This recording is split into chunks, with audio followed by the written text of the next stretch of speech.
In our family, the Disney film Prince of Egypt is one of our favourites, well loved and frequently watched. If we were watching it at this stage of Exodus, we'd be enjoying dramatic scenes of Moses as a young adult galloping through Egyptian streets, chariot racing with his brother, and causing havoc as he goes, paying no attention to the suffering of the Hebrew slaves as they continue to build huge buildings and giant statues to Pharaoh. However, while we can rely on Disney for entertainment and a good tune, we can't rely on Disney necessarily for an accurate portrayal of this incredible story. As we come to verse 11 in chapter 2, Moses is now 40. He's grown up in an Egyptian household with all the luxuries and benefits that entails. He's got wealth and privilege, and as Stephen says in Acts chapter 7, he's educated in all the wisdom of the Egyptians and was powerful in speech and action. But he also, probably from his mother, had been taught about his humble roots, his humble Hebrew roots. Verse 11 tells us that he knew his heritage. He would have been taught the promises of God. He would have been taught the promises that God gave Abraham, that Israel would one day become a flourishing, numerous nation with a land and home that they could worship God freely. And as Moses looked on his own people suffering in slavery, none of that seemed possible. And he couldn't bear to watch the injustice as they were bullied and beaten into hard labour.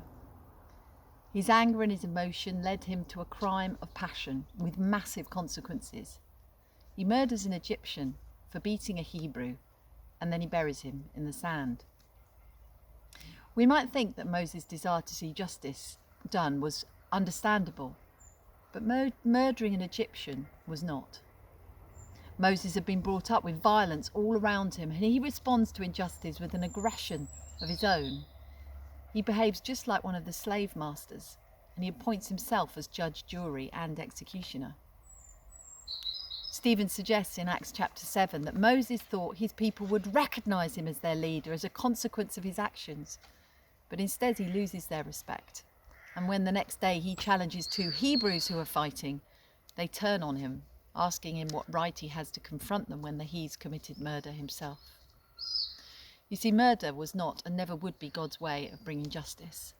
And Moses' problem was that he thought he could save the people by his own works, doing things his own way, taking things into his own hands rather than trusting God and leaving him to bring about his justice. Don't you think we do that really easily? Don't we take things into our own hands and think we know the best thing to do rather than allow God to take the lead and to act in his way and in his timing? Perhaps we get really angry or fly off the handle when life seems unfair. Perhaps at work when we don't get our way or we feel let down, we start complaining to anybody who'll listen about the way we've been treated. But anger, frustration, violence and verbal aggression are not God's way, and they only lead to further broken relationships and a loss of respect. You see, it seems that Moses has blown it big time, but God doesn't give up on him because of his failure. But he does have important lessons for him to learn before he's going to be ready to rescue the slaves from Egypt. Similarly, his purposes are not thwarted by our weaknesses and failures. But we do need refining and pruning in order to grow in Christ-likeness and the ways of God. And that can be tough and painful. But that's what God does with Moses when he flees from Pharaoh into the desert. In the years ahead, God refines him to become the leader that he wants him to be, that he might be able to bring about God's bigger purpose. And yes, it was tough, but there was wonderful blessings of God's grace along the way that Moses receives even though he doesn't deserve it. There are a number of lessons Moses needed to learn in the wilderness away from Egypt before he was ready to return to Pharaoh. We've only got time for a couple this morning. But firstly, Moses needed to learn to be a servant and not a slave driver. We know Moses had a strong sense of justice. And as he stumbles upon the scene in Midian, where 7 women are being harangued by shepherds, he sees injustice being done again, and he steps in to sort it out, to rescue the situation. He gets rid of the shepherds, draws the water, and feeds the flocks. Already it seems that Moses has learned some lessons. This time he doesn't use violence of an Egyptian slave driver to deal with the shepherds and drive them away. Not only that, he serves this group of girls by drawing water for them and feeding their sheep. It was a really menial task to water the flocks, one an Egyptian prince would never do. In fact, in Genesis it tells us that shepherds were detestable to Egyptians. So Moses was already going against his upbringing. He's learning humility to serve others. He's learning to become a shepherd himself. And one day God will call him from shepherding sheep to shepherding people and lead them out of Egypt. This time, Moses' sense of injustice towards these young women had integrity and wisdom. He earned their respect and the respect of their father, who invites him into his home and even gives him Zipporah to marry. One commentator sums it up saying, Moses stooped to serve, and by learning to serve, he was learning to lead, for all God's leaders are servants. Out of acute failure, God teaches wonderful lessons of grace. As he refined Moses, so he will refine us, even when we think our failure is unredeemable. You see, if, as Tim said last week, all Christians are to some extent leaders or influencers in the world around us, then we need to all become servants of God and of other people. And we need to use our passions and our gifts for him and not for our own benefit.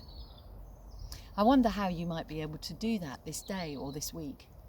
I wonder what you can offer to those around you. I wonder if there are ways that you could serve in school or with your neighbours or in the community around you. I wonder if there are people who still have yet to go outside because they're self-isolating, whom you could serve in some way and show care for and love for.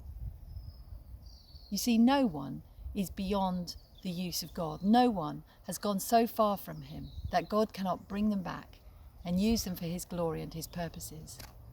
I wonder if you really believe that. And also that he's given us the greatest model of servanthood to emulate, Jesus Christ, the shepherd king, the servant king, when Matthew's gospel tells us that he came not to be served, but to serve and to give his life as a ransom for many. You see, Jesus served to the point of sacrificial death on our behalf. And our call in loving response to all he's done is to serve him and others in humility, with grace, and bring God glory and enjoy the delight of his blessing. So secondly, Moses began to learn who he was and whose he was. He discovered his true identity. I reckon we could have some sympathy with Moses as he tries to work out who he is and where he belongs. His true identity as a Hebrew was so far from his experience of being brought up as an Egyptian prince. And the irony is that in fleeing to Midian and joining the nomadic family of a priest, he finds himself in the land that as a Hebrew really is his home, in Canaan, a place where he finds rest and peace amongst the Midianites who did worship God, the father of Abraham, Isaac and Jacob. Here, Moses is free to worship and to grow in his relationship with the God of Israel, and he begins to find out who he really is. But most importantly, Moses learns who God really is. He learns about God's justice and power and compassion. He learns that spontaneous fits of violent anger and murder are not God's way of bringing judgment. He learns that God keeps his promises and that Israel will be a mighty land, nation, numerous and blessed. And he learns to love the land that God has promised his people. He learns what it means to be God's mouthpiece and servant. He learns to trust him. He learns to listen and obey his call on his life. He learns that his life belongs to God and that the true rescuer is God, and that Moses himself can do nothing in his own strength. And as a consequence of that big failure, Moses learns to live by faith. It would take 40 years, but God had a plan for him, and he was going to equip him to fulfill his promises. Do you ever find yourself in those conversations with people you've just met, which end up with questions being asked, so what do you do? I never liked that question, and it especially made me awkward when I was a young mum at home looking after my children without paid work. And that's because our identity is so much caught up in what we do rather than who we are and who we belong to. You see, Moses' identity had been stripped away, no longer Prince of Egypt, but instead a nomadic, humble shepherd. But the Christian, first and foremost, is a forgiven child of God. We belong to him, and that's who we are. And out of acute failure, Moses found his true identity, and it changed him, and it changed his life. Yes, he was blessed with an earthly family, but he came to know his heavenly family and his heavenly God deeply and intimately. When we receive grace and forgiveness from Jesus, our lives are changed forever. And the insecurities that we feel about our place in the world, or our fears, perhaps when we lose our jobs or don't know what our purpose is anymore, don't need to consume us, because we're first and foremost children of God. And he's got a purpose for our lives, that we might love him, worship him, serve him, and serve others. Let's be honest, we all fail. I failed spectacularly at school, and it was really my own fault through laziness. And we can fail in all sorts of other areas, some serious, some not serious.